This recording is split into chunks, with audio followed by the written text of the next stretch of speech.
The gunshot cracked through the orphanage courtyard before anyone screamed. Doran Kang's men fanned out across the gravel yard of Grace Haven Orphanage, boots crunching over scattered toys, 3 of them dragging the terrified caretaker toward the porch, while a 4th kicked open the chapel door. This was supposed to be simple, a debt collection. Pastor Elijah Cho owed money to the wrong people, and Kang's job was to make sure the wrong people got paid. He hadn't expected children. He hadn't expected the small hand that grabbed the hem of his coat from behind, or the trembling voice that came with it. "Please don't hurt him. He's the only father we've got." Kang turned. A boy, maybe 8 years old, stood between him and the pastor, chin lifted, despite the tears streaking his face. Skin a deep warm brown, eyes wide and Korean in shape, hair coiled tight against his scalp. Kang had seen thousands of faces in his line of work. He had learned not to look too closely at any of them. But something about this boy's collarbone, exposed where his collar had slipped in the scuffle, made every instinct in Kang's body go still. A birthmark. 3 small marks in a crescent, just beneath the bone. He had seen that exact shape only once before, on the skin of his baby sister, the night before she disappeared, and his family told everyone she had died in her sleep. "Everyone out," Kang said. His voice had dropped to something none of his men recognized. Now. They obeyed without question, filing back to the cars, dragging the caretaker with them out of habit more than purpose. Kang didn't move. He stood in the ruined courtyard, staring at a homeless orphan boy who was staring right back at him without an ounce of fear left, only defiance, and he felt 22 years of careful numbness begin to crack. Pastor Cho rose slowly from where he'd been shoved to the ground, brushing gravel from his palms, positioning his body slightly in front of the boy without seeming to think about it. It was instinct built from years of practice, protecting children from men exactly like the one standing in front of him now. "You're not here to collect a debt," Cho said quietly. "Not anymore." "Where did he get that mark?" Cho's jaw tightened. "Born with it, same as his sister." "His sister!" "Twins."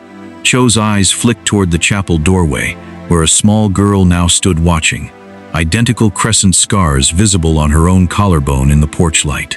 "I've raised them since they were 3 days old." Kang felt his chest tighten in a way he hadn't experienced since he was 17, standing over an empty crib, being told a lie he'd spent his whole adult life pretending to believe. He didn't say another word. He turned, walked back to his car, and told his driver to take him to the one place he'd sworn he would never return to, his family's ancestral estate, and the locked archive room his grandmother had forbidden anyone from entering since the night his sister vanished. If you're already feeling the chill of what Kang is about to uncover, hit subscribe now, because this story only gets heavier from here, and you won't want to miss where it goes. The estate hadn't changed in 22 years.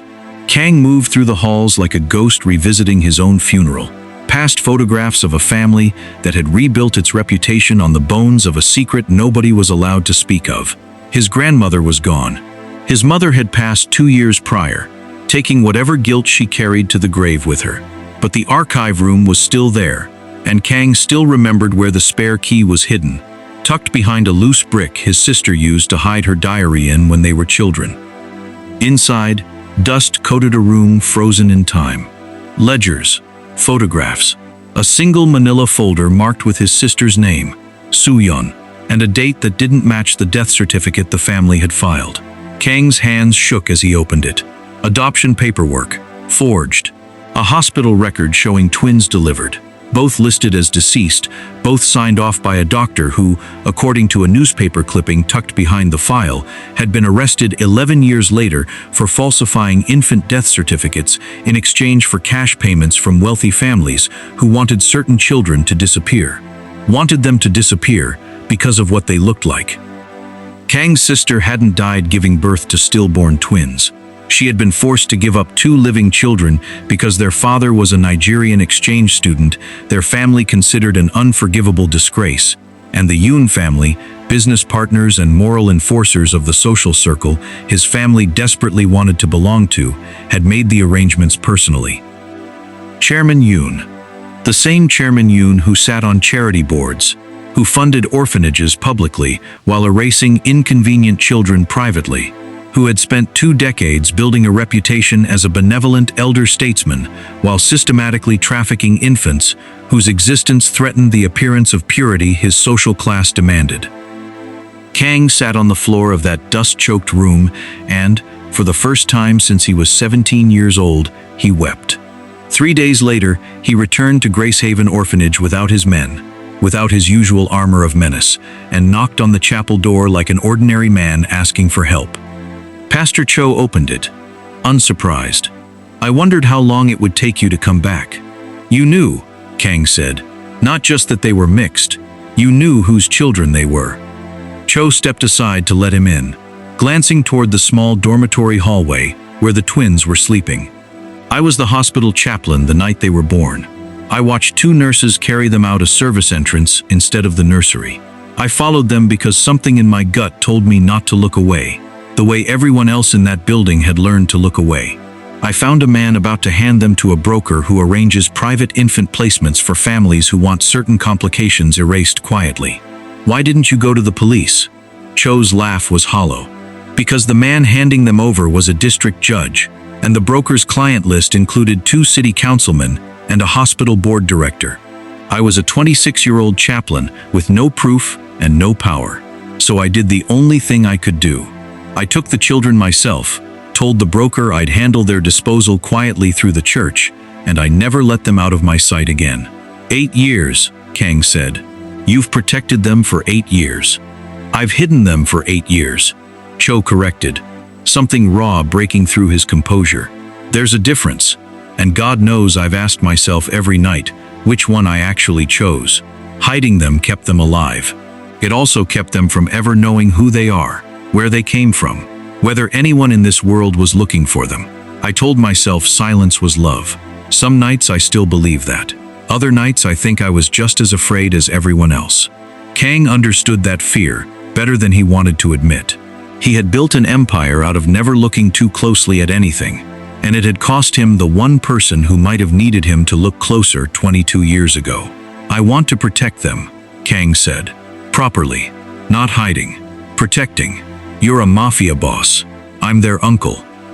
The word landed heavier than either man expected. Cho studied him for a long moment, the way he'd learned to study every stranger who walked through his doors, searching for the difference between a man who wanted to use these children and a man who might actually be willing to burn his own life down for them. "If Yoon finds out you know," Cho said finally, "he won't come after you the way he came after a scared chaplain 22 years ago. He'll come after them to erase the evidence completely. Then we make sure he never gets the chance." That night, for the first time, Kang met his niece and nephew properly, sitting cross-legged on the dormitory floor, instead of standing over them like a threat. The boy, whose name was Isaiah, studied him with open suspicion. The girl, Grace, studied him with open curiosity, reaching out without hesitation to touch the sleeve of his expensive coat. "Are you here to hurt Pastor Cho again?" Isaiah asked. "No," Kang said, and something about the honesty in his own voice surprised him. "I'm here because you're the only family I have left, and I didn't know it until 3 days ago." Grace tilted her head. "Is that why you're crying?" Kang hadn't realized he was. If this story is hitting you the way it's hitting Kang, drop a comment telling me which moment gutted you the most, because your reactions genuinely shape which stories I bring you next. The weeks that followed were a quiet, dangerous kind of miracle. Kang restructured his organization from the shadows, pulling resources away from the men loyal to Yoon's circle, building a case file of his own, matching financial records from his family's ledgers against Yoon's known associates. Cho, for the first time in 8 years, allowed himself to imagine a version of the future where the twins didn't have to keep hiding. But Yoon had not survived 2 decades at the top of his empire by being careless. A whisper reached him through an assistant who'd noticed unusual account activity tied to the Kang family name. And by the time Kang realized someone had been watching the orphanage, it was already too late to stop what came next. They came at dawn, professionals this time, not the sloppy debt collectors Kang had once sent himself. Cho woke to the sound of the chapel door being forced, and his first thought, the only thought that had mattered for 8 years, was getting to the children before anyone else did. He found Isaiah and Grace already awake, already frightened, already being ushered toward the dormitory window by an unfamiliar man in a dark coat. "Don't move," Cho said, stepping between them and the stranger with the same instinct that had guided him since the night he first carried 2 newborns out of a hospital that wanted them gone. "Whatever Yoon promised you, it isn't worth what you're about to do to 2 children." The man hesitated only a fraction of a second, but it was enough. Kang came through the doorway behind him, and the confrontation that followed was fast and brutal and entirely without mercy, because Kang had spent his whole life learning exactly how to be the most dangerous person in any room, and tonight, for the first time, he was using that skill for something he actually loved. When it was over, Cho knelt on the floor holding both children against his chest, and Kang stood over the man Yoon had sent, breathing hard, hands shaking, staring at the 2 frightened faces peering out from behind the pastor's arms. "I told you," Kang said quietly. "You'll never have to hide again." But protecting them in that moment wasn't enough. Yoon was still out there, still powerful, still capable of sending someone else, if this attempt failed to silence the pastor and erase the children permanently. Kang understood that violence alone would only buy time, not safety. So he did something that surprised even himself. He went public. 2 weeks later, Kang walked into a press conference wearing not the tailored menace of a crime boss, but the plain, unguarded posture of a man ready to lose everything to protect what mattered. He laid out the falsified hospital records, the forged death certificates, the financial trail connecting Chairman Yoon to a decades-long infant trafficking operation that had erased inconvenient children from wealthy families across the city. He named names.